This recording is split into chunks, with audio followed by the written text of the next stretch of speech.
So, Shannon, what is your biggest takeaway from last night? Skip, I was really impressed with Jimmy Garoppolo. Skip, you know, like when the 49ers play on Sunday, we're watching 5 or 6 games, so there might be a throw here or there, or we might see a progression that he doesn't actually get to because we're trying to watch Green Bay, and we're trying to watch Dallas, and we're trying to watch New England, and this one and that one.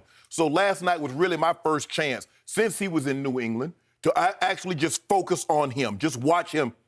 And Skip, he gave me an indication. Now I see why Coach Belichick was willing to make that move. That was really, now I was like, okay, you know, you hear, but Skip, he made some throws last night, and you watch him go through a progression. I think a lot of times fans just watch, he threw the ball, completed pass, okay, good. But no, he made some throws last night, and he went through some reads last night that you can see him going through, like, he made a throw, it was 3rd and 11. He looks at the tight, I think it was the tight end maybe coming across. He's like, I don't know if he has enough for the first down. He comes backside, Emmanuel Sanders has run a whip route against Patrick Peterson, and he comes off it, takes the shot, throws it. I was like, okay, that's quarterbacking. That is big-time football. It's just not always about, and then you see the throw to George Kittle.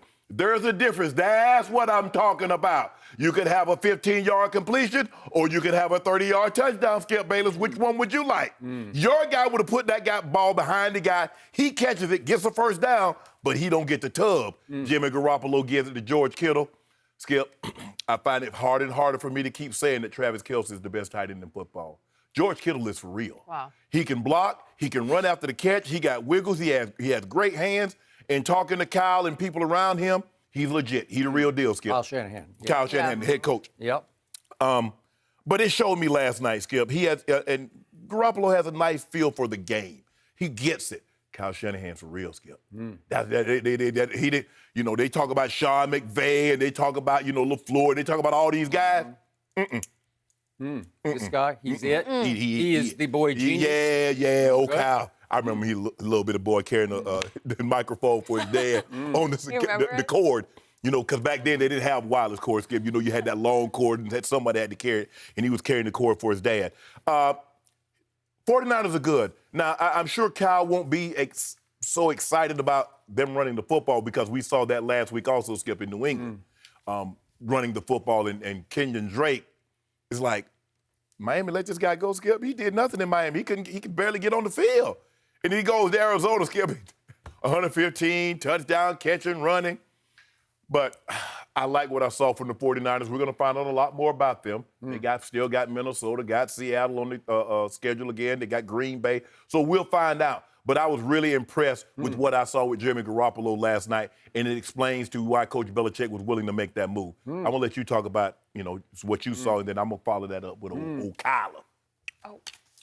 Speaking of Kyler Murray, I don't know. I got to get a new TV, but I saw a completely different game. Maybe I was on the wrong station. I don't know. Yeah, you were. Maybe I should have switched over to, I don't know.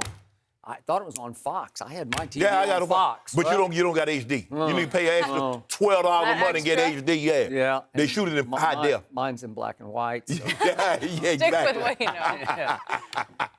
I did tell you on yesterday's show that Kyler and company, as 10-point underdogs, would cover that spread. I told you this would be a close game, and they lost by only 3 points.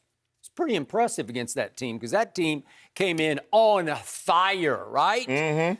So, my takeaway from last night is that I hear everything you just said about Jimmy Garoppolo, but bottom line to that game was that Jimmy Garoppolo kept Kyler Murray from pulling off what would have been the upset of the year in the National Football League. I'll give you that. Because if Kyler Murray had gotten the ball back within the last 5 minutes, because he did not, he was kept on the sideline, but if he'd gotten the ball back, he was going to win that football game because in the second half, Kyler Murray had been virtually unstoppable against a 49er defense that definitely came in as the hottest defense as far as taking the ball away in the National Football League. Right. As far as rushing the passer, they were the hottest defense. And I think yesterday you thought that defense was going to terrorize little tiny Kyler Murray. And I did not see that in the second half. No.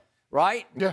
In the second half, I saw my man Kyler Murray go 10 of 11 for 195 yards and 2 touchdowns and a 2-point conversion pass successfully thrown. with 0 interceptions against that red-hot 49er defense. I saw him just taking over the game until he just couldn't get, so to speak, a last at-bat. I use that term because Kyler was the 9th overall pick in the baseball draft by the Oakland A's. He did not get last at-bats because Jimmy G, to all your points, kept him on the sideline. And it started with that play with 4:37 left, which was 3rd and 11 at the San Francisco 25. And Jimmy G is under siege, man. He's got rushers coming at him from all sides, including Chandler Jones. And somehow he stood strong on his probably, I don't know if it's his second or third read. It felt like his third read. But he stood strong and threw it right through Chandler Jones, like right sort of like right at him, right through his arm. He could have took him in the flat, too. He had the guy in the flat. Could have taken the guy in the flat. But it's almost a blind pass because Chandler Jones is a big man, and he's just looming over Jimmy G. And Jimmy G, I think, just threw it where he hoped Emmanuel Sanders would be. Right. Which brings us to Emmanuel Sanders. Is that not a sweet pickup by this team? It looks like just what the doctor ordered for Jimmy G. Because they were, last in, receiving touchdowns for the receivers. And people were beginning to think, man, Emmanuel has lost it. No. Put Emmanuel Sanders with a good quarterback and see what he's capable of doing. Joe Flacco to Jimmy G. Or from Joe Flacco and that offense to Kyle Shanahan's offense. Yeah. Oh, here we go. Yes. And as Troy Aikman said a couple times last night, I know you don't listen, but he was saying these guys look like they've been playing together for 5 years, not for a week. 2 weeks. Because, man, you just get the trade deadline, a week last Tuesday, this week was a week ago. Yeah. And he's there. Skip, he's in the starting lineup, and he's playing like that. And a couple times Jimmy G threw him timing routes where you got to throw up before he comes out of his break. And it looked like they were long-lost friends, right? Like they've been doing this since college. You're correct. Okay, so I give you that one. And so that was the crusher because I'm just rooting like crazy. Just give me the ball back. And then there's another third down play, which is 3rd and 4. And Tevin Coleman, it got challenged on the sideline, but he got it. He just got to the sideline. That was a rookie mistake. I tweeted immediately. Cliff Kingsbury tried to check. He had no hope of getting that play turned. Why would you Why would you challenge that? I don't know. Because here's the thing. Why you got that timeout, 2 minutes, 27 seconds. You got 2 timeouts plus the 2-minute warning. So you got 3 timeouts. Yep. Just play defense. Okay. Yep. Okay. Oh, so there he goes again, the rookie head coach who got fired by Texas Tech. Skip, this is not Texas Tech. I got it. It is you can make that mistake in Texas Tech. Not Lubbock and anymore. yet there was one more play where I'm saying, okay, they still got a chance because there's one more third down. 3rd and 4. Yeah, it's third and 9. Yeah. It's 3rd and 9 at the 48. That's Arizona's 48. And Jimmy G beats the rush on this one and got loose and scrambled up underneath. Nice play. And flips it to a kid I did not know named Ross Dwelly because he's the backup tight end. Right. That killed the clock completely. That was the end of game, right? Yes. Game, set, match because Kyler's just standing over there saying, I guess I don't get to play. And you talked about last year's AFC Championship game in overtime. You said, well, Mahomes just didn't get he didn't get to touch the football. Well, Kyler over the last, what was it, 453 of the game, he did not get to touch the football after all the drives that he put together.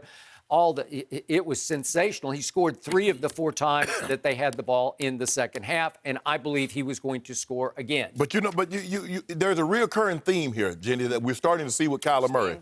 In the first half, he was 7 of 13 for 53 yards. That's what he was in the first half. Now, they got a touchdown first. Okay, now the 49ers get the ball. They go back down the field. 7-7. From that point on, can you tell the people at home that didn't see or maybe do not have television what Kyler Murray did the rest of the first half?